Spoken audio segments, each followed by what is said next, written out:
It's January 8th, which means the gold edition of Dead by Daylight has gone live. How you purchase old DLC has gone live, including that price cut to all original killers and survivors from Michaela all the way back. And we just got a developer note on what's coming this week with the 30.5 update. So let's take a look at that in just a moment. But before we do that, welcome back, Deadites and Ghost Beaters. And if you're new to the channel, I am Old Head Gaming. Make sure you hit that subscribe button, turn on the notification for all gaming news. And now, the developer note! The developer update for January 2024. This dropped just a couple of minutes ago. Happy New Year, team is back in action, and we got a doozy of a developer update in store for you today. In this edition, we'll be talking about everything coming to Dead by Daylight and the first major update of the year. So let's take a look. First thing we're going to talk about is generators, okay? Kicking things off, haha. No pun intended. We have a few updates to generators. More specifically, these changes target how generators are damaged by killers and how their regression can be stopped by survivors. The goal with this update is to bring an end to excessively long matches, 3-gen scenarios in particular, and at the same time improve the killer's ability to damage generators. 3-gen scenarios are those where the killer aims to defend 3 generators that are close in particular and does not participate in any normal gameplay. No chasing survivors, and in this instance, survivors are not able to make any meaningful progress to those generators. Going forward, each generator can only suffer a maximum of 8 regression events, where a regression event is anytime the killer or their perks remove at least 2.5% of the generator progress. An indicator will show that a killer if the generator can no longer be damaged. In the overwhelming majority of games, this will not come into play. However, in scenarios where the killer is defending a set of generators and refusing to chase survivors, this will eventually come to the point where they can no longer damage the generator, help bringing an end to excessively long matches. At the same time, we want to address the point of frustration for killers as well. Survivors working on gens briefly to stop it from regressing, or gen tapping for short. Given the number of regression events is now limited, stopping a generator from regressing is more meaningful than ever. To prevent survivors from tapping a generator to negate one of the regression events, we have made 2 changes. Okay. The base damage for kicking a gen has been increased to 5%. It was 2.5, and at least 5% of the generator total must be repaired to stop regression. Otherwise, it will be regressing again when the survivor stops repairing it.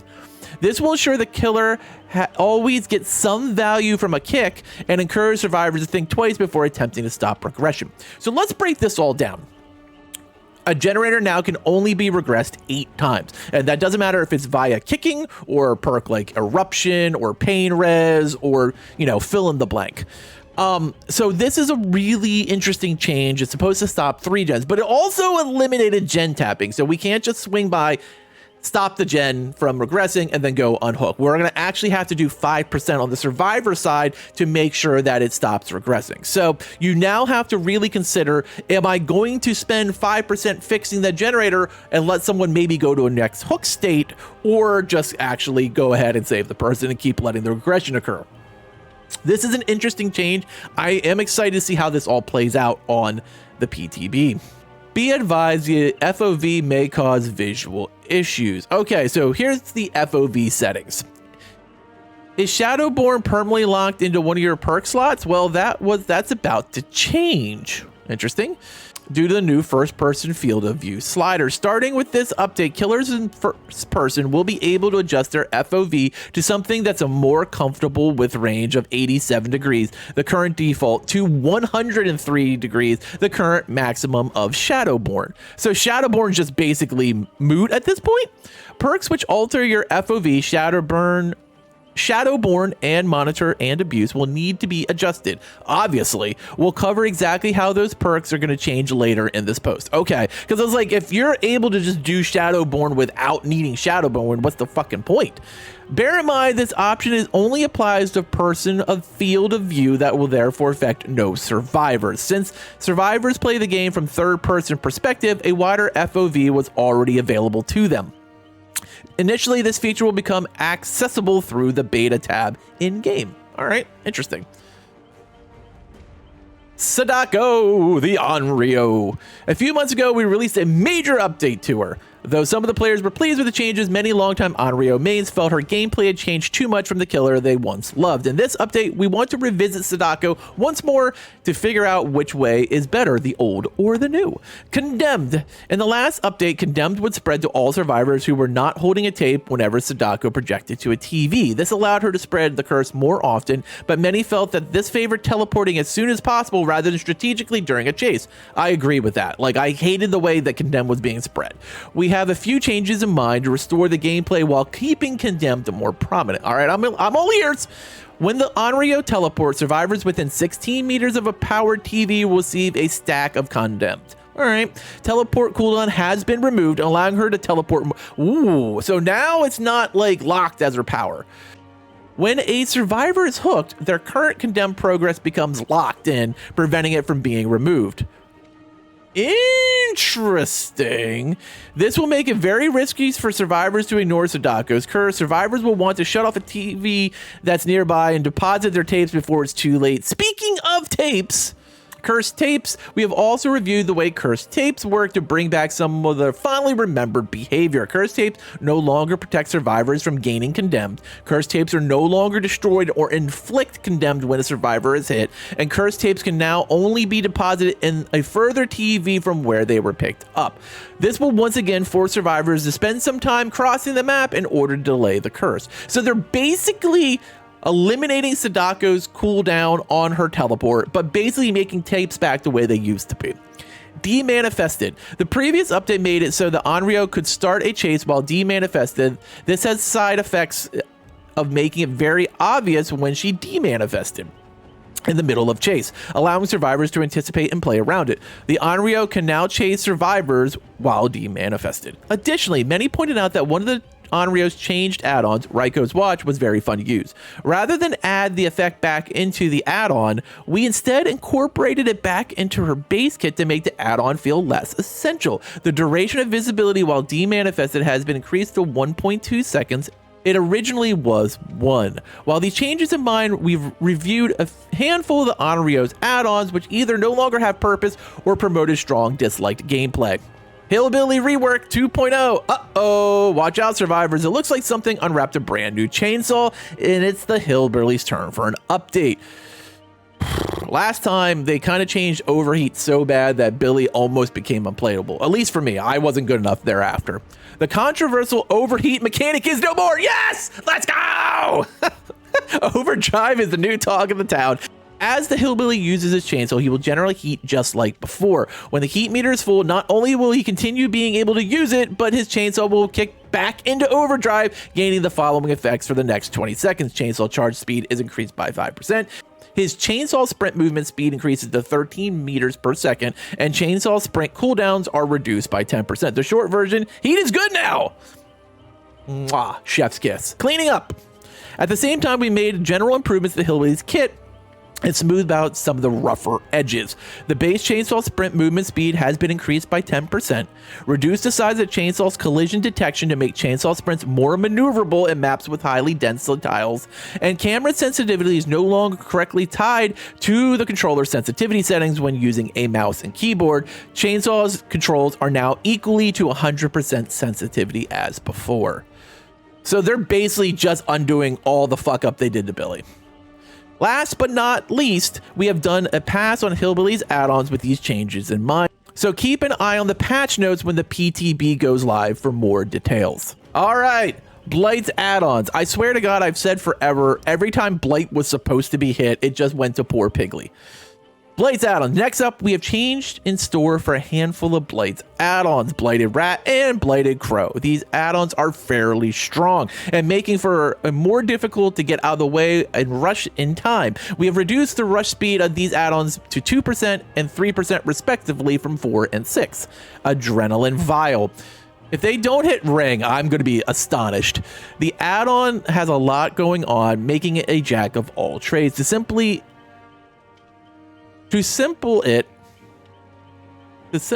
What? This is not even a sentence. Simply bring it closer in line with other actions, removing the following effects. I'm not sure that was written well.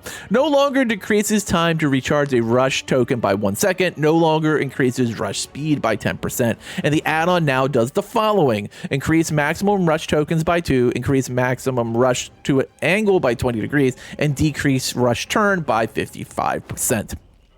Alchemist Ring, the one you probably aren't supposed to see on this list. Restoring rush tokens on hit is incredibly powerful, so we're working the add-on entirely. Increase rush duration by 20% for each consecutive rush. Compound 33, reducing the survivor movement speed acts very similar to increasing the Blight's rush speed. We've decided the best course of action is to get this add-on a brand new effect. Each consecutive rush, which is longer than 4 meters, increases turn rate by 33%. Iridescent Blight Tag. An add-on can also be extremely powerful in the right hands, and it promotes an awkward gameplay of repeatedly slamming into walls to take advantage of the effect of the last rush. We've given this add-on a brand new effect as well. Enables rush to perform without spending tokens. Rush bonuses are capped after 3 consecutive rushes, and Blight Corruption goes on cooldown for 20 seconds after a successful lethal rush attack. Well, that's the end of Blight. Will this do anything? Maybe. I want to see how this all plays out, but I do feel like he isn't as powerful, but I feel like he still could just mollywop a 4-pack. So we'll see. Perk updates. Save the best for last. This perk indirectly becomes stronger when successful basic attack cooldown was reduced some time ago. Certain killers also can circumvent the downside by using their special attacks to injure the obsession. To tone it down and make it more consistent across killers, we have made the following changes. Each token grants a stackable 4% decreased successful basic attack cooldown was 5%. 2 tokens are lost when the obsession loses the health state by any means, was only basic attacks. Okay. Interesting. I still think save's going to be used a lot, but it does slow it down a bit. Grim Embrace. Grim Embrace procs generates for a substantial duration. However, it only activates and requires the killer to hook every survivor once. It can be a little inconsistent and hard to activate. Therefore, we're adding a secondary effect on top of the existing effect. So Grim Embrace isn't losing anything.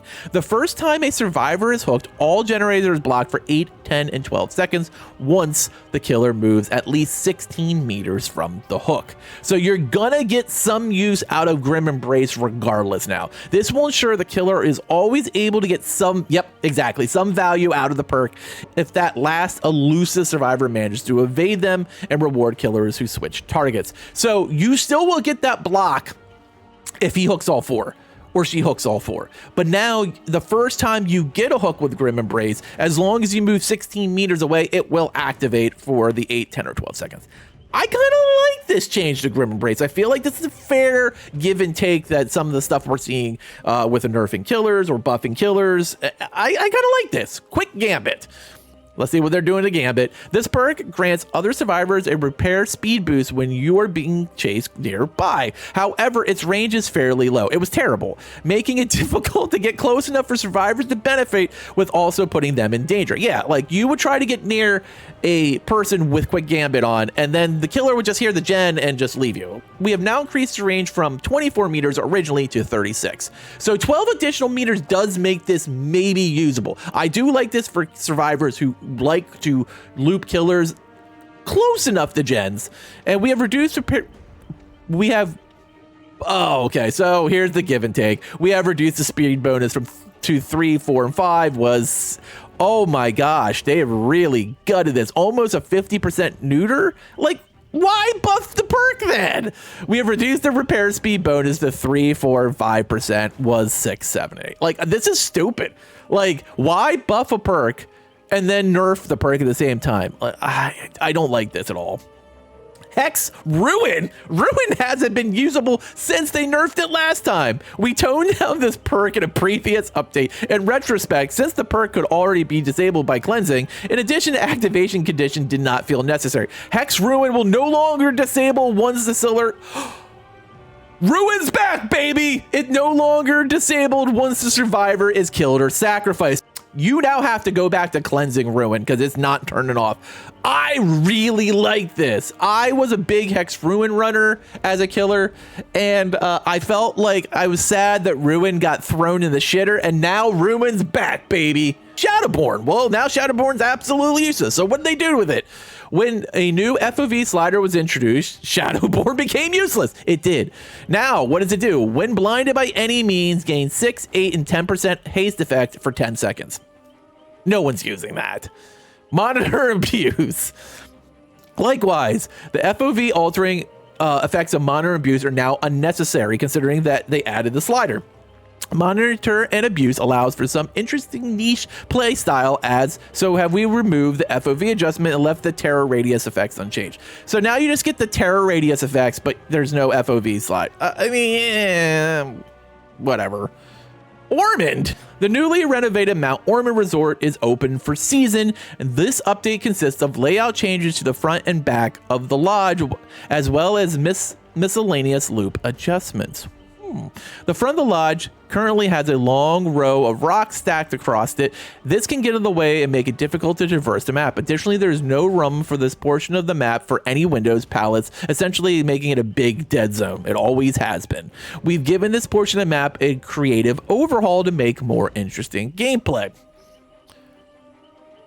The back of the lodge, meanwhile, comprises of mostly picnic tables, great for enjoying a meal in the freezing cold, but not very impactful when it comes to gameplay. Pallet loops around these tables are fairly short, making them incredibly unsafe, and we have similarly adjusted this.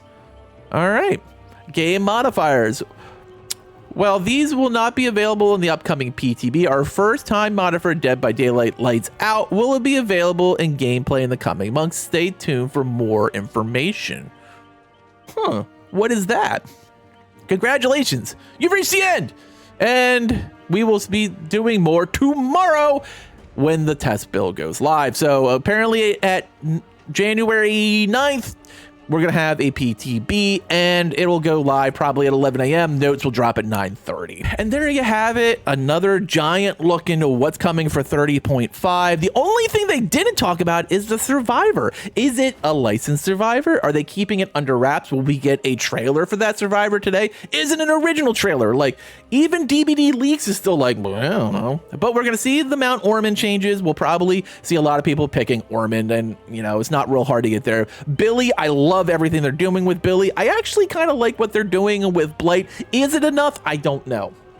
Onryo, we'll see. She might have just gotten really strong again. I can't really tell you until I see her play out. The gen changes, I think, are good.